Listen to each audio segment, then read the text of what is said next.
Notre rôle maintenant, c'est détecter notre lumière et en profiter au maximum. Et quand on a un plaisir ou un désir, la porte s'ouvre encore plus. Comprenez, c'est quoi la lumière? Lumière, amour. C'est pas important qui tu es, où tu es, comment tu es. Dieu t'aime. Bezrat Hashem, dans la paracha Va'et Hanan, c'est Moshe Rabbeinu, vous savez, tout le livre de Devarim, ça s'appelle Mishneh Torah, c'est Moshe Rabbeinu, avant de partir, de quitter le peuple d'Israël, il leur a fait un résumé, une synthèse de tous les 40 ans et aussi les années qu'il était en Égypte pour les sauver. Il est écrit ici comme ça: Vatekravun veta'amdun tachat ha'ar. Quand on était au mont Sinaï, on était debout et on s'est rapproché du mont Sinaï. Malgré qu'Akadosh Baruch Hu a dit Agbel et Tar. Il lui a dit fais attention que les gens ne s'approchent pas trop. Pourquoi? Parce que le mont Sinaï, quand la lumière divine s'est dévoilée, le mont Sinaï s'est détaché de la terre et est monté vers les cieux. Et les sages disent qu'il est tout devenu en verre. Il est devenu tout en verre. C'est comme on prend de la terre et on la brûle très fort, ça devient du verre ou bien du fer. Et le mont Sinaï, il est écrit qu'il est monté, il s'est détaché et il voulait monter vers les cieux. Et le peuple d'Israël, imaginez-vous une montagne qui devient du feu. Alors ils sont partis en arrière comme ça. Il est écrit Ve'ahar boer ba'esh, et la montagne était prise en feu. Et qui était dans la montagne? Moshe Rabbeinu. D'accord? Moshe Rabbeinu, il était là-bas. Ad lev hashamayim. Maintenant commence un secret. C'est quoi le lev? Ad lev hashamayim. Jusqu'au cœur des cieux. Et lev, dans le livre d'Avraham Avinu de Sefer Yetzirah, il est écrit que tout a été créé par 32 cheminements. C'est pour ça qu'on a 32 dents, on a 32 vertèbres. Le numéro 32, il y a 22 lettres et 10 attributs. Le 32, c'est le cœur. Et en hébreu, lev, c'est cœur. Ça veut dire que Akadosh Baruch Hu, la façon dans laquelle il veut communiquer avec tout ce qui est sur la terre, c'est par le cœur. Et c'est pour ça qu'il nous a dit Belev, ad lev hashamayim. Choshech, Anan, Varafel. Et il y avait une obscurité totale. Et Choshech, on l'a vu en Égypte. C'est quoi quand on dit Choshech? Ça veut dire qu'on ne peut pas bouger tellement c'est obscur. Mais comment c'était obscur si le mont Sinaï était en feu? C'est écrit. Ve'ar boer ba'esh. Et le mont Sinaï était enflammé en feu. Ad lev hashamayim. Choshech, Anan, Varafel. Qui est-ce qui était Choshech? Maintenant, on va étudier Bezrat Hashem Yitbarach Shemo La'ad, un degré de communication qu'Akadosh Baruch Hu communique avec les êtres humains sur terre. C'est très intéressant. Vayedaber Hashem Elechem mitoch ha'esh, et Dieu a parlé à travers le feu. Maintenant, le feu, c'est pas du feu comme nous on connaît. Le feu, quand on dit feu, gaz, liquide et solide, on dit feu, lumière. Et c'est pour ça que dans le Maaseh Bereshit, quand on commence Bereshit, il est écrit Vayomer Elokim Yeyor. Donc on a eu la parole d'Akadosh Baruch Hu avant la lumière. Vayomer Elokim Yeyor. Et avant Vayomer, Vechoshech al pnei teor. Et il y avait une obscurité très forte. Donc on voit que l'obscurité enveloppe la lumière, et entre l'obscurité, ce qu'il y a au-delà de l'obscurité, et la lumière, nous avons une correspondance qui est par la parole. Pourquoi par la parole? Parce qu'il est écrit qu'Akadosh Baruch Hu a tout créé Bayomer. En 10 ans, les choses se sont créées. Comme on dit en araméen, Abracadabra. Les magiciens, quand ils disent ça va se créer d'après ce que j'ai dit, Abracadabra. Oui. Alors maintenant, on doit donner une nouvelle valeur à nos paroles. Parce que la parole, quand on va filmer avec une caméra thermique, on va voir que la buée qui sort de notre bouche est chaude. Et quand on la filme de côté, qu'est-ce qu'on voit? Du feu qui sort de la bouche d'une personne. Maintenant, ce feu-là, ça devient après de la lumière. Malgré que dans ce monde, la lumière va plus vite que le son. Je crois que 100 000 fois plus vite. Il dit, Kol dvarim atem shomim. Vous entendez des paroles. Vetmuna enchem roim zulatei kol. Ça veut dire que vous n'avez pas vu aucune image. Malgré que quand il a parlé avec vous, qu'est-ce qui s'est passé dans le cerveau quand on nous parle? On visualise les paroles de la personne. Oui, vous pouvez commencer d'après les paroles, imaginer. Après qu'on imagine, qu'est-ce qu'on peut faire? On peut dessiner l'imagination. Alors on a la création physique, l'action. On a l'imagination, la lumière. Et on a la parole qui active l'imagination.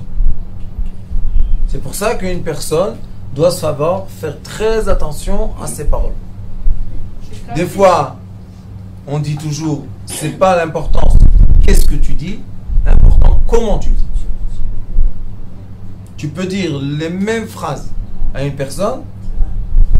Quand tu le dis d'une bonne façon, la personne elle est heureuse. Quand tu le dis d'une mauvaise façon, la personne elle est triste. Mais c'est les mêmes mots. Qu'est-ce qui s'est passé? L'intuition de la parole. Le feu qui est sorti de la bouche rentre dans le cerveau. Et dans le cerveau se crée une image de ce qu'on a entendu parler. Mais l'image, est-ce qu'elle est seulement dépendante du cerveau ou bien elle est dépendante aussi du cœur? Du cœur, pourquoi? Parce que l'état d'esprit dans lequel je suis, au moment que j'ai dit ou entendu les paroles, va influencer l'image qui va se créer dans mon cerveau pendant que je transforme les paroles en images. Et après que j'ai l'image en face de moi, je peux faire la création des choses. Quand on dit à quelqu'un, quand un enfant il est petit, qu'est-ce qu'on fait? On commence à l'éduquer, mais on ne l'éduque pas. On le dresse. On lui dit, ça c'est noir, ça c'est noir, ça c'est noir. Après 100 fois, 1000 fois, il dit, ça c'est noir.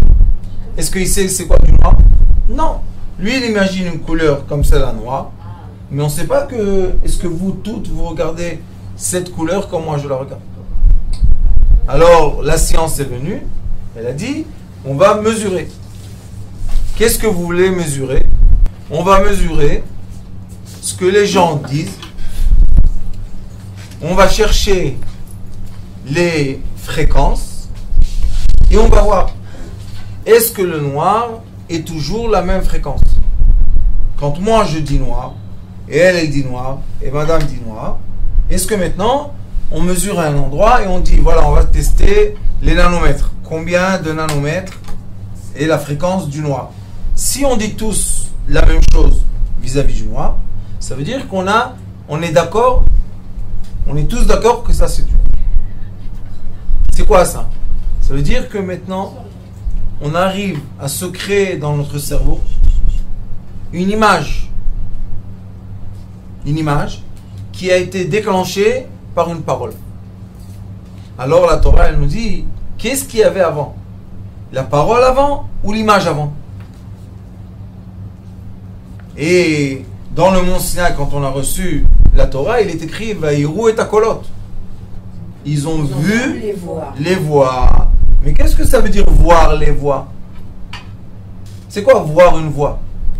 Alors j'ai rencontré un certain professeur, qui est un ingénieur, qui a dit que quand on exprime une lettre en hébreu, on voit sur l'écran un graphisme qui ressemble à la lettre.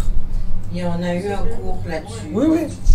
Mais ça, c'est d'après la programmation que j'ai faite. Si j'ai programmé qu'une certaine intonation me donne une certaine image, je la vois. C'est pas quelque chose qu'on peut dire que dans toutes les langues, par exemple, quand moi je dis P, et en français P, Pourquoi on ne voit pas tout d'un coup un P? Il y a quoi l'hébreu? Donc on voit qu'il a dit je vais visualiser la parole. Mais est-ce que c'est une preuve de ce qui s'est passé au mont Sinaï? Non. Ce qui s'est passé au mont Sinaï, c'est ce qui est écrit ici, puisqu'il se répète maintenant, mon cher Rabbeinu. Et il dit, voilà qu'est-ce qui s'est passé. Qu'est-ce qui s'est passé? Il dit, Vaïdaber Elokim Hashem Elechem mitoch ha'esh kol dvarim atem shomim. Vous entendez une voix. Vetmuna enchem zol roim. Alors comment ça s'arrange? Est-ce que si moi je dis une lettre, par exemple, et mon ami dit une lettre, la même lettre, avec une intonation différente, la représentation va être différente. Elle va être différente. C'est pas possible. C'est pour ça. Elle n'a pas eu la même voix. Elle a pas- Alors lui, qu'est-ce qu'il écrit vraiment dans la Torah? Dans la Torah, il y a une explication d'un processus qui est expliqué dans la Kabbalah. Et aussi, on sait par le neurofeedback que ce processus est vrai. Parce que dans le neurofeedback, on teste les champs électromagnétiques des deux hémisphères. D'accord? Et après, on voit, devant l'écran, on voit combien d'électricité. Et après, d'après l'électricité, ils vous montrent des couleurs, où ils font entendre des sons. Et le cerveau s'adapte. Donc notre cerveau, c'est lui qui traduit les voix en images. Et comme dans notre cerveau, tout se fait par neuron, et le neuron, quand on fait des images ARM, IRM, quand on fait les images IRM, qu'est-ce qu'on voit? Du feu. Parce que les neurones passent, c'est du feu. Si les neurones, c'est du feu, maintenant on peut expliquer. Vaïdaber Hashem Elechem. Dieu nous a parlé en quoi? Avec un langage. C'est aucune personne sur terre, qui soit laquelle qu'elle soit, ne peut pas réfléchir sans mettre des mots sur des phénomènes. On ne peut pas, ça ne marche pas. On ne sait pas si les animaux font la même chose, parce qu'on ne peut pas parler avec eux. Mais on sait que l'être humain, pour dire, même ceux qui ont un langage, on va dire, très primitif de voix, oh, ah, ah, oh. Il sait lui dire, va prendre une marmite. Ou bien lui dire, ah, ah, ah, va prendre un oiseau. Ça veut dire que le son se transforme dans notre cerveau en image. Et c'est pour ça que l'image de l'être humain de lui-même se crée par les sons qui rebondissent de son entourage vers lui. Quand moi je parle avec vous, est-ce que j'ai l'image de moi-même dans moi? Pourquoi non? Oui, vous l'avez par rapport à ce que vous... Oui. J'ai mon image de moi. Ça se reflète. Ça se reflète sur nous. Maintenant, Bien sûr. comme j'ai parlé avec vous, et votre silence, qui est aussi une fréquence de son, et vos paroles, se reflètent dans mon cerveau. Et maintenant, mon cerveau fait l'image de moi. Si les gens pensent que je suis quelqu'un de méchant, la fréquence de leurs paroles, même la fréquence de leur silence, Le regard. va déclencher dans mon cerveau une carte de neurones, qui me disent tu es méchant. Et si je pense que je suis méchant par le reflet de la voix, qu'est-ce qui va se passer avec mes muscles? On se respecte. Se respecte. C'est comme ça. Contracté. Est-ce que je peux être comme ça toute la journée? Si. Comme celle de Si je suis tout le temps nerveux, Ah oui, tout le temps anxieux, tout le temps j'ai peur, tout le temps, alors je vais avoir un visage comme ça. D'un autre côté, si les gens me disent tout va bien, il y a la lumière, on est dans le bonheur, on est dans la joie, qu'est-ce qui se passe avec notre visage? Il change. Pourquoi il change? Parce que le cerveau envoie à chaque cellule de notre corps un message qui lui dit crispe-toi ou sois détendu. Maintenant, d'après les messages qu'on reçoit, chaque cellule qui constitue nos visages ou notre main ou notre corps se forme d'après quoi? D'après le message du cerveau. Le message du cerveau s'écrit comment? D'après le son qui sort de nous et le son qui revient vers nous. Et comme nous sommes proches, Bezrat Hashem, des Slichot et de Rosh Hashanah, et Rosh Chodesh Elul, on commence le shofar. Maintenant, on va essayer de comprendre qu'est-ce qui s'est passé avec Abraham Avinu, juste d'après ce qu'il dit ici. Mon cher Rabbeinu. Abraham Avinu a eu une épreuve très difficile qui devait égorger son fils et le brûler. C'est ce qui s'est passé sur le mont Moria. Maintenant, Abraham Avinu a entendu une voix. La voix lui a dit: prends ton fils unique, ton fils que tu aimes, Yitzhak, et emmène-le au mont Moria. C'est ça. Mon cher Rabbeinu et Abraham Avinu, quand il était devant le fleuve qui séparait entre la montagne et la montagne, il est venu de Kiryat Arba. Donc il est monté vers la montagne et il y avait un fleuve qui passait. Et mon cher Rabbeinu, il a dit, il était entouré de trois: son fils Ishmaël, son élève Eliezer et son fils Yitzhak. Il leur a dit: qu'est-ce que vous voyez? Tout simple. Maintenant, qu'est-ce que ça veut dire? Je te dis, qu'est-ce que tu vois? En posant la question, je crée une image dans ta tête. Vous comprenez pourquoi? Parce que si moi, je sais quelque chose, et je vous dis, qu'est-ce qu'il y a là-bas? Je transmets. S'il y a une personne qui est à l'écoute de moi, elle va voir. Dans ma parole, elle va voir une image qui va se créer dans sa tête, et elle va voir exactement ce que je vois. Donc, Abraham Avinu, il a vu le feu descendre sur le mont Moria, et il leur a dit: qu'est-ce que vous voyez? Yitzhak, il lui a dit: il y a du feu là-bas. Pourquoi ils n'ont pas vu les autres?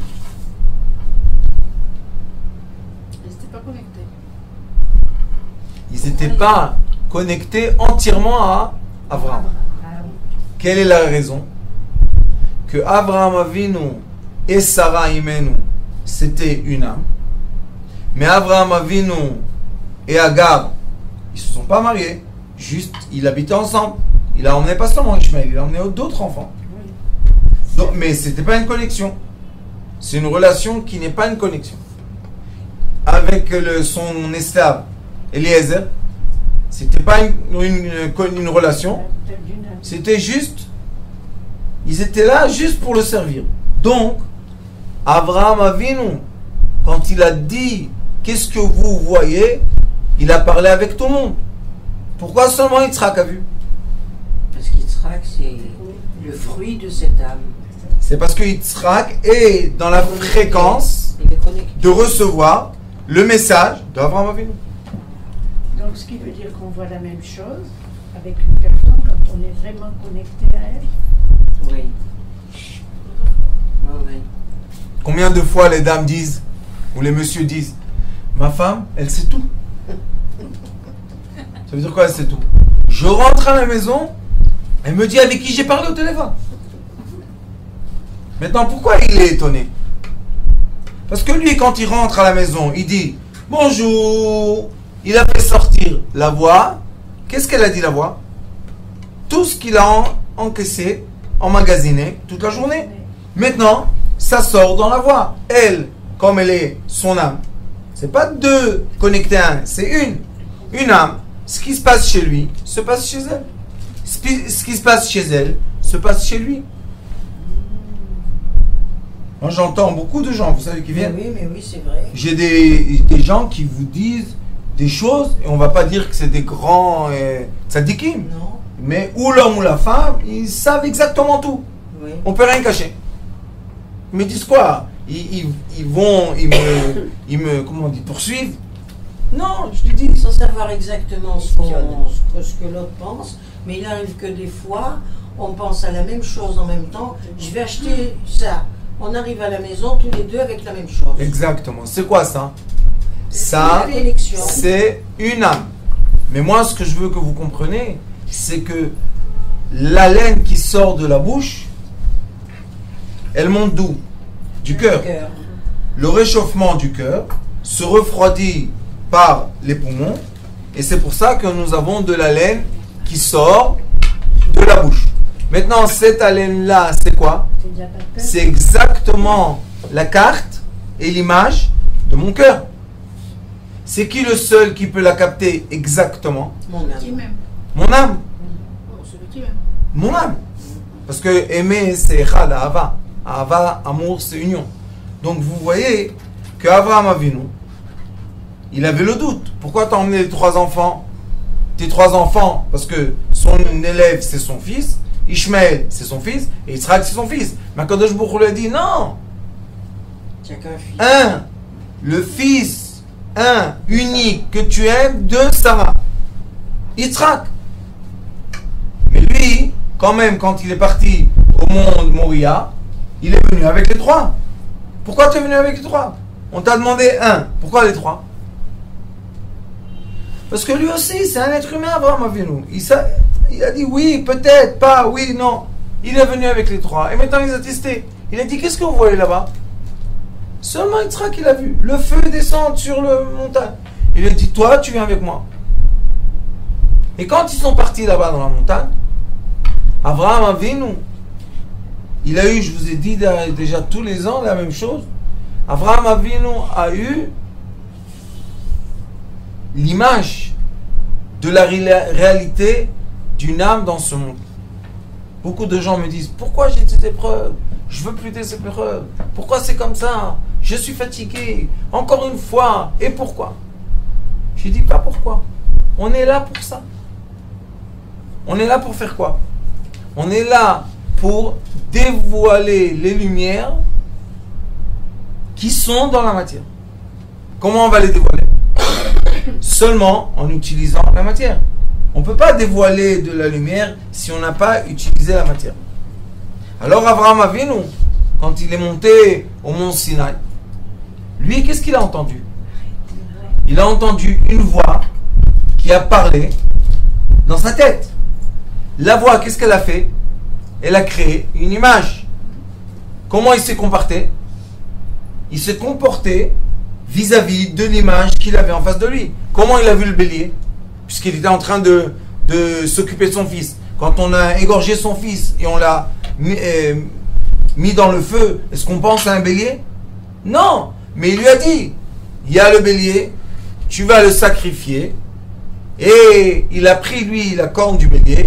Et qu'est-ce qu'a fait Abraham Avinu? Abraham Avinu, il n'en pouvait plus. C'était un être humain. Il avait d'un côté la chaleur qui le brûlait de son cœur d'avoir tué son fils à 37 ans. C'est pas le tuer à 1 an, 37 ans. Il brûlait. D'un autre côté, il voit le feu d'Akadosh Baruch Hu parler avec lui. Maintenant, comment on égalise les choses? Il y a beaucoup de gens qui vivent ça tous les jours.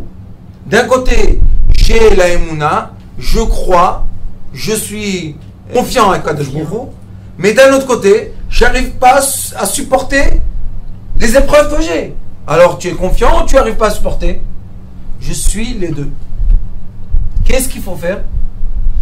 Il faut faire sortir le feu du cœur à l'extérieur. Et quand on fait sortir le feu du cœur à l'extérieur, on élève la matière à un degré spirituel. C'est comme la flamme qui prend l'huile et la transforme en lumière. Oui? Alors qu'est-ce qu'il a fait Abraham Avinu? Il a pris le shofar. Le shofar, c'est pas un langage de parole. Oui, non, je t'aime pas. C'est pas un langage de parole. Donc, dans le shofar, qu'est-ce qu'il a dit? Je vais souffler mon cœur. Je vais souffler mon cœur. Ma peine, non. Ma peine, peut-être. Oui, mais je vais la souffler. Je ne peux pas parler. Parce que si je parle, que je suis triste, ça veut dire que je n'ai pas accepté le commandement céleste. Si je dis que le commandement céleste est parfait, ça veut dire que je ne suis pas un être humain. Comment tu brûles ton fils? Il y a... Et ces parents-là, que les pauvres, d'un côté, Quand ils ont eu ce bébé qui est né, ils étaient très contents. Et la majorité de ces enfants dans la rue, c'est des indigos. Donc ils ont reçu un bébé, ils étaient très contents à l'hôpital. Mazal tov, tout le monde est content. Et à 10 ans, 11 ans, 12 ans, 13 ans, 14 ans, ils sont capables de le jeter de la maison. Qu'est-ce qui s'est passé? Pourquoi l'image s'est déformée? Parce que on n'a pas crié assez. Abraham Avinu a crié. Mais comment il a crié? On ne peut pas crier avec Akadosh Baruch Hu. Qu'est-ce qu'on va lui dire? On n'est pas content de ce que tu fais? On n'est pas content de tes actions? On n'est pas content de ton monde? On n'a pas le droit de dire ça. D'un autre côté, est-ce qu'on est content? Non, on n'est pas content. Alors quelle est la solution pour vivre? Da'aga belevish yasrena. Quand une personne, le roi Salomon dit, quand une personne a une inquiétude, il doit l'exprimer, il doit la dire, il doit la parler. C'est quoi parler? Évacuer le feu que j'ai dans mon cœur. Mais ce feu-là, c'est quoi? C'est l'expression des images que j'ai dans ma tête. Si je dis, ma fille est tombée, elle a reçu un coup. Je vois dans ma tête ma fille, je la vois tomber et je la vois recevoir un coup. Sinon, je ne peux pas dire ces mots-là. Donc le souffle d'Abraham, c'était exactement, c'est tellement précis, c'est la possibilité la plus parfaite d'évacuer. De libérer son cœur. Oui, mais sans mettre en question ma fidélité de Akadosh Baruch Hu. Parce que nous sommes dans un monde de matière. On ne comprend pas ce qui se passe. On n'a pas un cerveau assez fort pour comprendre tout. Faire tous les calculs pour comprendre qu'est-ce qui se passe maintenant. De la réincarnation d'avant, celle qui va être dans le futur, de les enfants qu'on a, de nous, on est les enfants d'autres. On n'a pas le cerveau comme ça. Alors qu'est-ce qu'on peut faire? Oui. On peut être simple. Et le souffle d'un chauffard, c'est une voix simple. Pas shoot. Simple, c'est simple. C'est un son Pur. pur, mais sans aucun stress, Voilà. sans aucun effort. Ouais. Je m'exprime au maximum. Et j'évacue de mon cœur le feu. C'est quoi ce feu-là? Il va retourner vers les cieux et il va donner l'image. C'est pour ça que Akadosh Baruch Hu, il a dit à Moshe Rabbeinu, PLP Ada Berbo.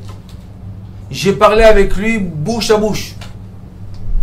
Shir Hashirim, il est écrit, Yeshakeni Meshikot Piu. Embrasse-moi avec ta bouche. Qu'est-ce que c'est tous ces mots-là? Le Hari Akadosh explique dans Etz Chaim, il dit que la vapeur qui monte de la chaleur de mon cœur va vers mon prochain, vers ma femme, normalement on est avec la femme, ou des cieux vers moi, et fait rentrer un feu, une haleine, une chaleur, une vapeur. C'est le même effet qui se passe dans notre bouche, mais beaucoup de mots qui disent ça. Et maintenant, quand je vais recevoir cette chaleur, cette vapeur, qu'est-ce qui va se faire? Il va se créer une image dans mon cerveau.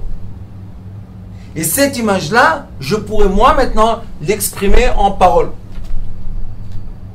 Donc la vapeur simple ou le feu simple se transforme dans mon cerveau en image qui se transforme en parole. Et c'est pour ça que les sages posent une question. Qu'est-ce qui est plus important? Quelqu'un qui est un prophète ou un sage? Quelle est la différence entre les deux choses? Deux personnes qui reçoivent des messages. Ils disent comme ça. Et le Rambam Akadosh, quand il parle de Halakha de Mashiach, c'est la fin de Yad HaChazakai, Ilchot Melachim, il dit comme ça. Il dit, les prophètes qui ont eu des prophéties du Mashiach, on ne peut pas compter sur leurs paroles pour savoir comment vraiment ça va se passer. Pourquoi? Parce que ce sont des mots qui ont été dits par prophétie. Maintenant, quelle est la différence entre un sage et un prophète? Le prophète, quand il reçoit le message et qu'il le verbalise, lui-même, il n'a pas la traduction de ce qu'il a dit. Vous savez, il y a beaucoup de gens, ils aiment aller chez les voyants, chez les clairvoyants, et ils reçoivent des mots. Toi, tu n'auras jamais d'enfant.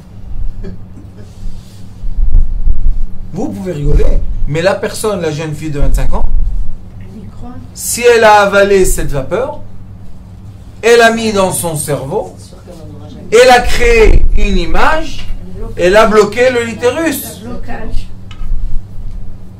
C'est pour ça que même qu'il est écrit dans la Torah, dans le Zohar Kadosh, à la fin du Zohar Kadosh, il est écrit les traits de la main, les traits du visage et tout. Moi, je dis aux gens, non. Pourquoi? Parce que si c'est créé d'avant, on n'a pas le libre arbitre et on ne peut pas faire tchouba. Je suis né avec un trait de quelqu'un de radin. Je ne pourrai jamais donner un zaka? Non, c'est pas possible. Je suis venu dans ce monde pour m'améliorer. Alors qu'est-ce que je dois faire? Je dois savoir que quand je parle avec quelqu'un, je dois dire de telles paroles que la personne en face de moi se fasse l'image que tout est possible. Et si, chas v'shalom, j'exprime des mots qui vont limiter la personne et vont la coincer dans un coin, elle ne peut pas sortir, je l'ai pris le libre arbitre. Et je n'ai pas le droit de le faire. Et c'est pour ça que la différence entre un sage et un prophète, c'est que le sage, il reçoit le message, c'est vrai. Sage, message. Mais il sait dans son cœur le traduire, le mettre en parole et le transmettre à son prochain, pour que son prochain soit capable de recevoir le message, faire une image qui positive sa vie. Vous savez, des fois, il y a des gens qui m'appellent. Ah, qu'est-ce qu'il y a? On est à la fin du... Voilà. Écris. Je dis, qu'est-ce qu'il y a, mon fils? J'ai besoin vite. 1000 shekels, je vais mourir, je vais me suicider. C'est tout. Tu veux 1000 shekels? Oui. T'inquiète. Va dormir. Quand tu te lèveras, tu auras les 1000 shekels. Qu'est-ce que fait la personne, vous savez? Elle va dormir. Et quand elle se réveille, qu'est-ce qui se passe? Elle a eu les 1000 shekels. C'est moi qui ai fait les 1000 shekels? Non. Les paroles que j'ai dites, s'ils ont été bien acceptés dans la personne, il a créé une image dans sa tête de recevoir 1000 shekels. Maintenant, quand il va dormir, il ne va pas nous déranger à faire passer les ondes. L'image va être transmise dans la tête de quelqu'un autour de lui, qui va venir et va lui donner les 1000 shekels. C'est difficile à comprendre. Un peu. Non, c'est l'image des 1000 shekels qui est difficile à comprendre. L'image que quelqu'un va recevoir le message et va venir lui porter. Ça, pourquoi? Parce que maintenant, qu'est-ce qu'on a fait? Moi, je lui ai transmis confiance. Lui, quand il va dormir, il va permettre aux neurones de son cerveau qui ont vu l'image de 1000 shekels, puisque je lui ai dit, tu vas les recevoir. Maintenant, eux, qu'est-ce qu'ils font, les neurones? Ils créent un champ électromagnétique. C'est une antenne, la tête. Ils vont envoyer un message de 1000 shekels. Une des personnes proches va capter le message parce qu'elle est proche. Et elle va savoir lui emmener les 1000 shekels. Elle est connectée à lui alors. Oui. Et ça, on le vit dans le quotidien. Et malheureusement, on ne fait même pas attention. De la puissance et du pouvoir que Akadosh Baruch Hu a donné à l'être humain. C'est une puissance et un pouvoir. De quoi? Premièrement, d'être à l'écoute. d'être à l'écoute. Ne pas faire du bruit pour rien. Et pas recevoir non plus du bruit pour rien. Je vois des émissions, je vois le truc.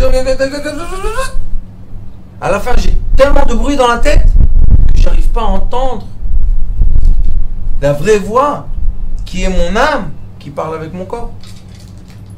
Et quand mon âme parle avec mon corps, mon cerveau crée une image. Quand le cerveau crée une image, les neurones vont créer une action. Ou extérieure au corps, ou intérieure au corps. Ça, c'est ce qui s'est passé au mont Sinaï. Les esclaves qui n'avaient même pas la valeur de leur vie, comme on sait qu'ils ont donné leurs enfants à la place des pierres dans les pyramides, qui est affreux, ces gens-là qui étaient moins qu'un être humain sont arrivés devant un phénomène d'attraction de lumière. Toute la montagne est devenue de la lumière. Et maintenant, ils ont reçu des messages dans la tête. Ils ont créé des images, des messages, des images. Quand ils se sont réveillés de ce moment de recevoir la Torah, c'était plus les mêmes. Et à quoi ça ressemble, je vais vous dire. Il y a eu une enquête qui a été faite, une étude qui a été faite à l'université de Tel Aviv par un certain docteur Chitrit, qui a dit, je vous ai raconté, qui a pris le visage des gens dans les prisons qui sont devenus drogués, voyous, voleurs et tout, et leurs frères. Un a eu le libre choix d'étudier, d'évoluer, c'est un frère. Et un a eu le libre choix de vivre avec les animaux, et il a été maltraité, et il a été poussé à être un voyou. Et voilà, maintenant on a deux visages de deux frères différents. Un est devenu juge, et son frère est en prison. Alors il dit, dans l'étude qu'il a fait, qu'est-ce qui s'est passé? Pourquoi deux visages? Pourquoi un, il est bien, il est intelligent, il a eu le mérite d'aller étudier et tout, et un autre a eu aucune chance et aucune opportunité, on lui a fermé toutes les portes, et il est devenu ce qu'il est devenu. Alors il a dit, la seule réponse peut être l'influence de l'environnement. Un, on lui a dit, ah, t'es un voyou, t'es un vaurien, t'es un ta. L'autre, on lui a dit, comme t'es intelligent, comme tu es sage, continue à étudier, bien sûr, hop. Un diminué, un élevé. Et à la fin, on voit le reflet sur le trait du visage d'une personne. Et c'est pour ça qu'il est écrit, Chochmat Adam, Te'er Panav. La sagesse d'une personne illumine son visage. Allez, va y qu'on ait cette sagesse. Oui, mais on l'a, parce que le mont Sinaï nous a donné la sagesse qui a dessiné maintenant un nouveau visage qui n'est plus le visage de l'esclave. Et c'est pour ça qu'il est écrit que quand ils mangeaient la manne, tous les matins quand ils sortaient de leur tente, ils voyaient le voisin et disaient, qui tu es? Qui c'est? Manu, qui l'est? Comme il a mangé la manne, la nuit, son visage a été transformé par la sagesse. C'est plus le même. C'est magnifique. Alors, Baruch Hashem, on voit que par l'étude, l'enseignement de la Torah, par un passouk ou deux, on peut décrire des phénomènes qui sont des phénomènes réels. Et maintenant, on peut utiliser l'outil que je vous ai donné aujourd'hui. Comment? Faire attention à ce qu'on entend, à ce qu'on dit, et faire attention à ce qu'on dit. Baruch Adonai Olam. Amen. Amen. Amen.